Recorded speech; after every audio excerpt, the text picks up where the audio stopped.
पंचनामे में आप सभी का स्वागत है। मैं हूं सुमित। हफ्ते का पहला कारोबारी सत्र और ऐतिहासिक दिन, जबकि भारतीय बाजारों ने आज 20,000 का आंकड़ा पहली बार हिट किया और हालांकि क्लोजिंग उसके ऊपर नहीं हुई, लेकिन फिर भी 20,000 के ऊपर आज पहले एफ&ओ में मार्केट मतलब निफ्टी पहुंचा और उसके बाद कैश में भी लास्ट आवर के अंदर क्रॉस होते हुए दिखाई पड़े। तो एक बढ़िया तेजी बाजार में, रिकॉर्ड स्तरों का सिलसिला रहा मिड कैप में। नवा सत्र जबकि मिड कैप स्मॉल कैप दोनों इंडिसेस रिकॉर्ड स्तरों पर पहुंचे। निफ्टी बैंक 1% की तेजी के साथ बंद हुआ और आज चौतरफा जो हैवी वेट थे पार्टिसिपेट कर रहे थे। बैंक्स के हैवी वेट, आईटी के टीसीएस इन्फोसिस से participation, HDFC bank ICICI bank से पार्टिसिपेशन, रिलायंस का कंट्रीब्यूशन और साथ साथ लार्सन जैसे स्टॉक भी मेजरली कंट्रीब्यूट करते हुए। तो पूरा इंडिसेस आज कंट्रीब्यूट करते हैवी वेट्स का, जिसके दम पे आज 20,000 का आंकड़ा भी निफ्टी ने पार किया। और ये इतिहास में पहली बार हुआ है, यानी कि जो पहली हाई थी 5,000 की वो सन 2007 में थी। दूसरी हाई थी सन 2010 में, 17 में जाके कहीं मतलब 10 साल बाद, 2007 के 10 साल बाद 2017 में 10,000 का आंकड़ा पार हुआ। फिर 2021 में पार हुआ 15,000 का नंबर और आज 2023 में पहली बारी 23,000 का नंबर पार होता हुआ दिखाई पड़ा। ये 20,000 का नंबर पार होता हुआ दिखाई पड़ा। तो जो मोमेंटम है मार्केट में बहुत स्ट्रांग है और करीब 36 सेशन बाद निफ्टी ने दोबारा अपना नया ऑल टाइम हाई हिट किया है। और इस पूरे ड्यूरेशन में मिड कैप स्मॉल कैप में करीब 13-14% के आसपास का मूव ज़रूर देखा है। तो स्टॉक स्पेसिफिक स्टोरीज चल रही हैं। पीएसयूज में ज़ोरदार बाइंग है, रेलवेज़ में ज़ोरदार बाइंग है, डिफेंस में बाइंग है, पीएसयू बैंक्स में बाइंग है, कुछ बाइंग अब आईटी में भी आ चुकी है, सिलेक्टिव वहाँ पे बाइंग है। आज के सत्र में बैंकिंग, एफएमसीजी, आईटी तीनों पार्टिसिपेट कर रहे थे। नए इंडिसेस में ऑटो ऑल टाइम हाई पर है, रियल्टी ऑल टाइम हाई पर है, मेटल ऑल टाइम हाई पर है, फार्मा में कुछ बाइंग आई है। सो ऐसे स्टॉक स्पेसिफिक स्टोरीज मार्केट के अंदर कामकाज कर रही हैं और अकॉर्डिंगली यहाँ पर अपमूव देखने को मिला। लेकिन जो अपमूव है उसमें मेजर पार्टिसिपेशन अभी तक मिड कैप स्मॉल कैप का बहुत एक्टिव है, लार्ज कैप का थोड़ा बैकफुट पर है। सभी जानकारी मान रहे हैं कि क्योंकि बाजार इतनी तेज़ी से ऊपर आया है कि थोड़ा सा कॉशियस स्टांस रखिएगा। हालांकि अच्छे और बुरे दोनों तरह के तथ्य हैं। अच्छे हैं G20 समिट, शानदार समिट रहा, शानदार इनवाइट रहा, तमाम जो डिग्निटीज़ आए थे उनके, और बहुत बढ़िया तरीके से एग्जीक्यूट भी हुआ। तो एक इंडिया की स्ट्रेंथ दिखती है वहाँ पर। दूसरा, इक्विटी फ्लोज बहुत अच्छे आए, एमफी के नंबर आए, उसमें भी 20,000 करोड़ का आंकड़ा पार हुआ आज। एसआईपी के फ्लोज बहुत स्ट्रॉन्ग हैं, 15,000 करोड़ के एसआईपीज़ के फ्लो हर महीने दर महीने आ रहे हैं। एफआईज का फ्लो अच्छा आ रहा है। तो स्टोरीज भी बढ़िया बन रही है, ऐसे चल भी रहा है। दूसरी तरफ आप अगर दूसरा तर्क पूछेंगे, कुतर्क जो होता है वो ये कहेगा कि क्रूड अभी भी $90 के करीब है, तो वो ऐसा कोई रिवाइवल का साइन नहीं है। महंगाई अभी भी हायर साइड पे, इंटरेस्ट रेट हायर साइड पर है, वो अगर घूमे तो सिचुएशन और ख़राब हो जाएंगी। प्लस आपको अभी तक फेस्टिवल डिमांड का आइडिया नहीं है। मॉनसून सो फार थोड़ा सा लैगार्ड रहा है, वैसा नहीं रहा जो एक्सेस हो। तो मॉनसून अब सितंबर पे डिपेंड करता है, लेकिन फेस्टिव की डिमांड आगे सपोर्ट कर जाएगी कुछ हद तक। तो बहुत सारे तर्क चल रहे हैं। वैल्यूएशन वाला पार्ट थोड़ा महंगा साइड पर है। स्टोरी अभी तेज़ी में है, बहुत तेज़ी में बहुत ज़्यादा बाजार भागा है। मतलब बाजार के भागने में प्रॉब्लम नहीं है, लेकिन बहुत कम समय में भागा है, ये एक प्रॉब्लम हो सकती है। तो इसलिए थोड़ा सा कॉशियस स्टांस लेकर ही आप मार्केट के अंदर बने रहें, वो ज़्यादा बेटर है। लेकिन आज के लिए तो अच्छा दिन है, तो आप बढ़िया उसको चेरिश करें। 20,000 का आंकड़ा निफ्टी ने आज पहली बार पार किया, तो हिस्टोरिक डे, जबकि आज के सत्र में निफ्टी की तरफ से माइलस्टोन अचीव होता हुआ दिखाई पड़ा। सवाल जवाब का सिलसिला शुरू कर लेते हैं और दोनों तरह के सवाल, यानी कि फेसबुक और यूट्यूब के सवाल हैं उनको भी शामिल कर लेते हैं। सबसे पहला सवाल जो फेसबुक पे मेरे पास आया है, कहाँ गया, ये रहा। ओके, तो पहला सवाल है, ग्लोबस स्पिरिट 901 और लक्ष्मी ऑर्गेनिक 312।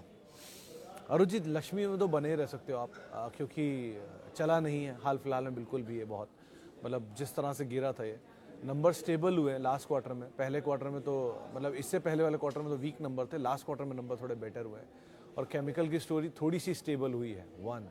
सो लग रहा है पिकअप आना चाहिए इस क्वार्टर के नंबर से।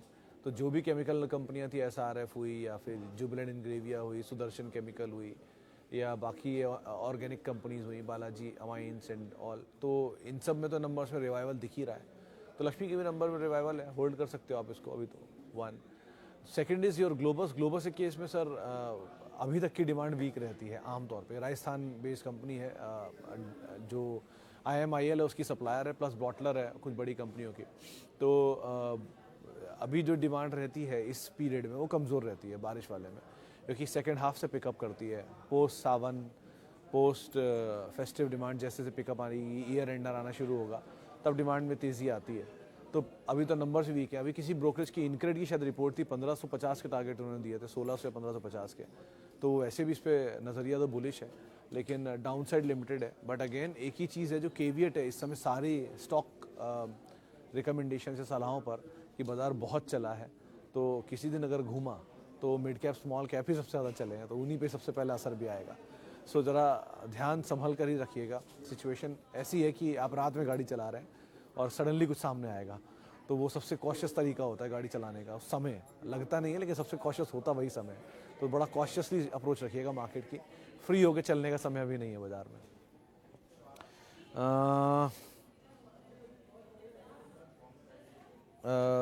Thank you Pankaj ji, thank you. Ashok Leyland SIP way में कलेक्ट करना सेफ है for long term? Pankaj ji, auto all time high पर है और अशोक लेलैंड SIP वे में अगर आप जाना चाहते हो ऑटो में, तो M&M is the best stock comparatively इधर, या फिर बजाज ऑटो एक बार को अच्छा नाम हो सकता है। मारुति नहीं बोलूँगी कि वो मीडियम स्टॉक है अभी तक, लेकिन बजाज M&M और इसमें क्योंकि पोर्टफोलियो वाइज ज़्यादा बेटर। देखिए बजाज ऑटो में कैश रिच है, सो उनके पास बैंडविड्थ है फर्दर एक्सपैंड करने की। डिविडेंड यील्ड भी ठीक था, नीचे आ जाता है 3-3.5 हज़ार पर 6% की यील्ड बैठ जाती है। सो डिविडेंड पेइंग स्टॉक है, 100-125 रुपये डिविडेंड आता है उसमें। तो एक पार्ट वो है। दूसरा M&M में केस में कि उसका वो बैंडविड्थ बड़ा है, 2 व्हीलर से लेके कमर्शियल व्हीकल स्पेस तक कामकाज करे और एक्सपैंड भी करे, EV बहुत तेज़, तो वहाँ पर फिर भी सिचुएशन ज़्यादा बेटर है। सो इन दोनों को एक बार को आप पिक कर लो अगर आप चाहो तो। लेकिन वो 3 डिजिट के चक्कर में अपने छोटा स्टॉक देख के सोच रहे होंगे आप SIP कर लो, तो इसलिए एक बार को मैं फिर भी नहीं राय दूंगा कि हाँ आपको जाना तो किसी ऐसे पोर्टफोलियो में जाओ, स्टॉक में जाओ जो फुल फ्लेज्ड हो। दो अशोक लेलैंड की पुरानी हिस्ट्री है, आज़ादी से के आसपास ये कंपनी है, लेकिन स्टिल ये दोनों ज़्यादा बेटर विकल्प हो सकते हैं आपके लिए। आप उनको देख सकते हो एक बार को चाहो तो। पुरानी स्टीम कंपनी है, लेकिन फिर भी कोई भी SIP हो अगर आपकी, तो SIP ही रखना और लॉन्गर ड्यूरेशन में रखना, क्योंकि बाज़ार में तेज़ी और ये ऑल टाइम हाई पर ऑलरेडी कामकाज कर रहे हैं, तो थोड़ा रिस्की प्रोफाइल पे ज़रूर है।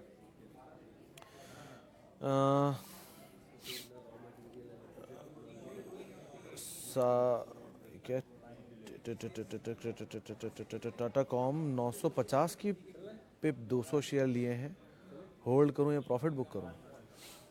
रात सर 950 रुपये पर है और आज चल रहा है दाम 1950 रुपये, यानी ऑलमोस्ट 1000 रुपये पर शेयर का प्रॉफिट है। तो मुझे लगता है कि अच्छा प्रॉफिट आपने बना ही लिया।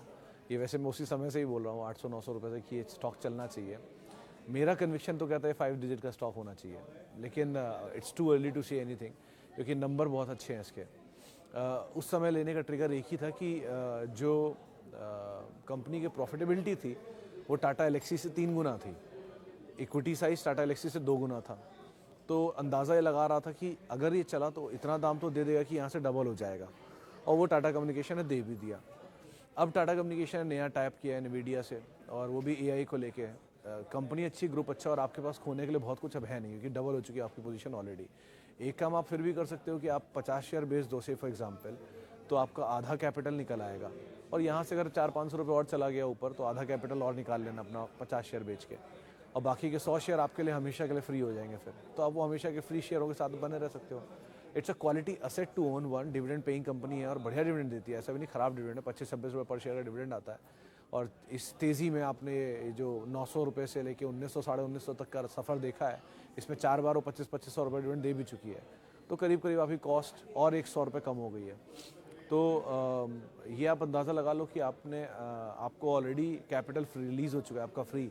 तो 30-40 शेयर बेच के अपने कुछ कैपिटल आप मतलब from the table to the bank ले जाओ, लेकिन विद टाइम आप धीरे धीरे जैसे जैसे आपको ये तेज़ी पकड़ाता जाए, वैसे वैसे आप थोड़ा थोड़ा कैपिटल निकालते रहना, और रिमेनिंग जो फ्री के शेयर है उनको आप चाहे 150 हो, चाहे 100 हो, चाहे 190 हो, जो भी आपकी चॉइस बने, उनको आप हमेशा के लिए छोड़ दो। इस कंपनी को होल्ड करने में बुराई नहीं है, और जो प्रॉफिट मिल रहा है उसको भी निकालने में कोई बुराई नहीं है। तो दोनों तरह के विकल्प ऐसे ही निकल सकते हैं, आप वैसे निकाल लो। Okay, Adani energy solutions can be added at CMP। Dikshit sir, ये थोड़ा डिले हो गया कि मैं लगातार 760 रुपये से एक ही चीज़ बोल रहा था कि अदानी में 3 ही नाम मुझे सही लग रहे हैं, अदानी पोर्ट नहीं, अदानी पावर, अदानी ट्रांस और Adani Wilmar to an extent. लेकिन अदानी ट्रांस 760 770 वाला आज 870 रुपये पहुंच गया है। तो बढ़िया तेजी इसमें ऑलरेडी दिखाई जा चुकी है हाल में, और एक बार तो 900 प्लस भी जा चुका है, वापस नीचे आया था।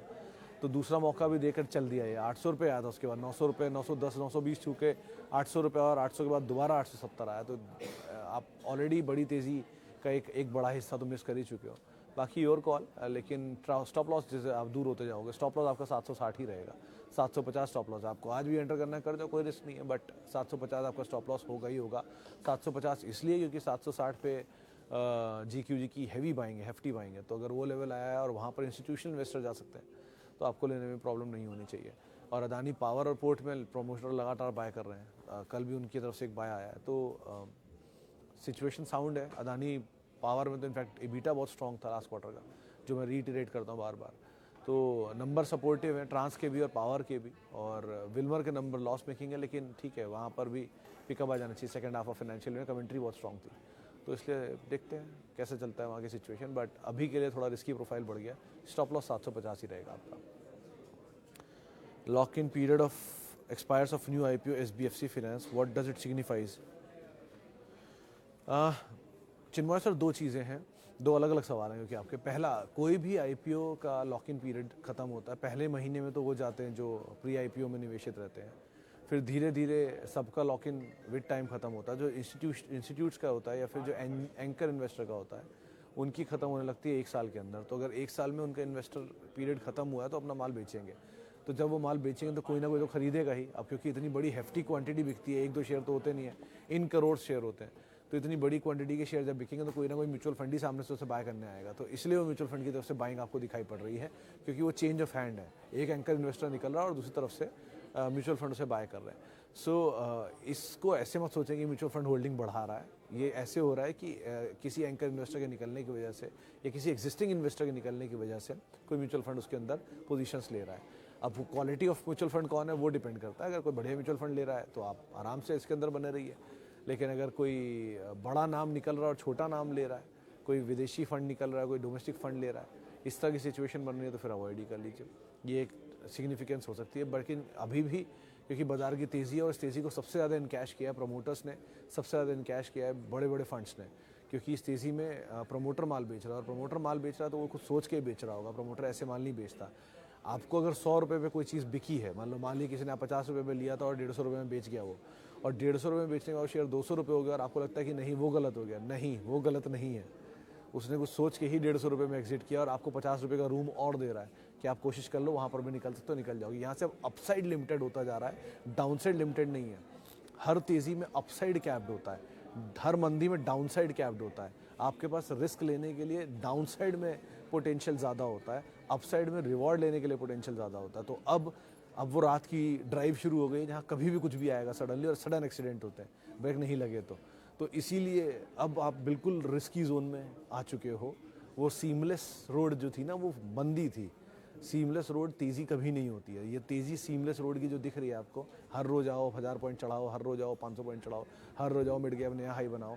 ग्रोथ स्टोरी इंटैक्ट है इंडिया की, फ्लो बहुत अच्छा आ रहा है, देश की इकनॉमी बहुत अच्छी ग्रो कर रही है, हम बहुत अच्छा सब कुछ कर रहे हैं, किसी में कोई डिनायल नहीं है। बट ये सब कुछ बाज़ार के अंदर एक तरफा चलेगा या रिफ्लेक्ट होगा, इस पर मुझे थोड़ा सा अचंभा है।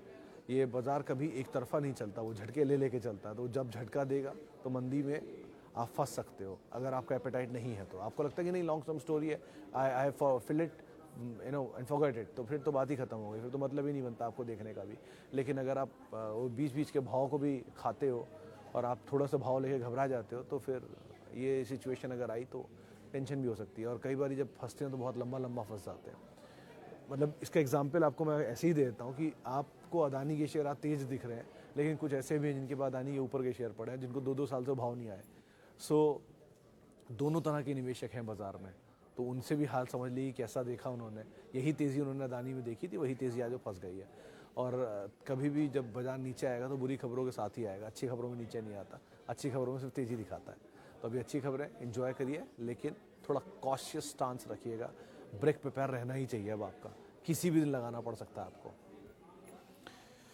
ओके, वापस चलते हैं कुछ यूट्यूब के सवालों को लेकर। सबसे पहला सवाल, टाइटन को एक्यूमुलेट कैसे करें, ये बाइंग ऑन डिप्स नहीं देता है, तो शिवांग सर SIP कर लो, आपको कभी भी बाइंग ऑन डिप्स नहीं मिलेगी। तो देखिए, आपके लिए किसी शेयर को एक्यूमुलेट करने का सबसे अच्छा तरीका दो ही होता है, या तो कोई बहुत बड़ा क्रैश आए, जैसे कोविड था, उस टाइम पर कोई क्रैश आया आपने ले लिया, लेकिन वो क्रैश जब आता है तब आप बाकी हेवायर में फंसे होते तो कहाँ से लोगे, क्योंकि कोविड जब आता तो आदमी ऑक्सीजन की चिंता कर रहा था, भाव की चिंता कहाँ से करता। तो इसलिए वो तो सिचुएशन नहीं आती है, ऐसी रेयर सिचुएशन आती हैं जो कभी कभी मिलती हैं दशकों में एक बार ही। वरना दूसरा तरीका होता है जो शेयर एक रेंज के अंदर फंस जाए और वहीं पड़ा रहे बहुत, वही सालों तक, वही महीनों तक, जैसे टाटा कॉम था, कई महीनों तक पड़ा रहा हो 800 900 800 900 800 1200 800 1200, और यहीं पर ही सवाल मुझसे लोग पूछते थे चलता ही नहीं है क्या, आप रोज बोलते हो चलता ही नहीं है, पता नहीं कितनी गालियाँ ही पड़ी उसके लिए मुझे, लेकिन जब वो चला तो रुक ही नहीं रहा। अब सबको लग रहा है कि चल रहा है तो अब क्या करें, अब ले लें अब ले लें अब ले लें। तो हर चीज़ है वो रेंज के, जैसे HDFC बैंक है अभी रेंज के अंदर है, जैसे इनग्रेविया था रेंज के अंदर, बहुत टाइम से काम कर रहा था, चला तो 100 रुपये चल गया वहाँ से। सो हर स्टॉक इनफैक्ट HUL की तो 10 साल की रेंज थी, सन 2006 से शायद 2016 के बीच में। आप देखना कभी उसका चार्ट पढ़ोगे तो दिखाई पड़ जाएगा, 10 साल तक 100 रुपये की रेंज में HUL घूमा है, फिर जब चलाओ 3 गुना हो गया वहाँ से। सो वो टाइम होता है फिर एक्यूमुलेट करने का। तो ऐसी जब रेंज के अंदर कोई चीज़ फंस जाए तो आप SIP कर लो, बेस्ट वे होता है, आपको शेयर भी आ जाएंगे और आपको रेंज का भाव भी नीचे का मिलेगा, तो वो तरीका आपके लिए ज़्यादा बेटर है at least. HCL tech and Polycab. HCL तो सर आप बाय भी कर सकते हो शशांक सर, और होल्ड भी कर सकते हो। पॉलीकैब के केस में भी बहुत चला हुआ स्टॉक है, दो इस कंपनी में प्रॉब्लम नहीं है, बहुत ही क्वालिटी कंपनी है, बहुत ही स्ट्रॉन्ग नंबर वो उसके 2 क्वार्टर से, और अगर आपके पास है तो आप बने भी रहोगे। बट एक ही केविएट है कि ये चला क्योंकि बहुत है, मतलब 2500 रुपये का आइटम 5000 रुपये दिखा गया, तो डबल ट्रिपल हो रखे हैं, 1300 रुपये से चलते चलते वहाँ पहुँचा बल्कि। तो थोड़ा यही कहूँगा कि थोड़ा कैपिटल निकाल लो, एटलीस्ट 1/3 कैपिटल निकाल लो, और बाकी के साथ आप बने रहो। अगर आपके पास है तो नया एंट्री करना है तो झटकों का वेट करो, कोई झटका मिले तो ले लो, वरना आपको लग रहा है कि नहीं झटके नहीं आएंगे, बाजार अब यहाँ से बिल्कुल गुलजार हो जाएगा, सब कुछ बहुत अच्छा हो गया देश में, तो आप 10 शेयर 20 शेयर ले लो और वेट करो। कोई कभी किसी फाइन डे आप सही और मतलब मैं सही और आप गलत हुए तो वो भाव आएगा तो आप थोड़ा और ऐड कर लेना। What is a good strategy? Sell losers, keep winners, but if fundamentally strong like HDFC Bank, SBI Card, LIC Housing or book profit and all to take capital. Anil ji देखो, कोई भी स्ट्रैटेजी मार्केट में perfect strategy नहीं होती, किसी को कुछ suit करता है, किसी को कुछ सूट करता है। बहुत सारे लोगों को मैं जानता हूँ वो शेयर एक्यूमुलेट करके रख लेते किसी भाव पर, 10,000 HDFC ले लिए, 10,000 TCS ले लिए, 10,000 रिलायंस ले लिए, लेके रख लिए, क्यों? क्योंकि उनको कॉलें बेचनी है दूर की या पास की, इन द मनी कॉल बेच बेच के उनका रोज़ घर चलता है।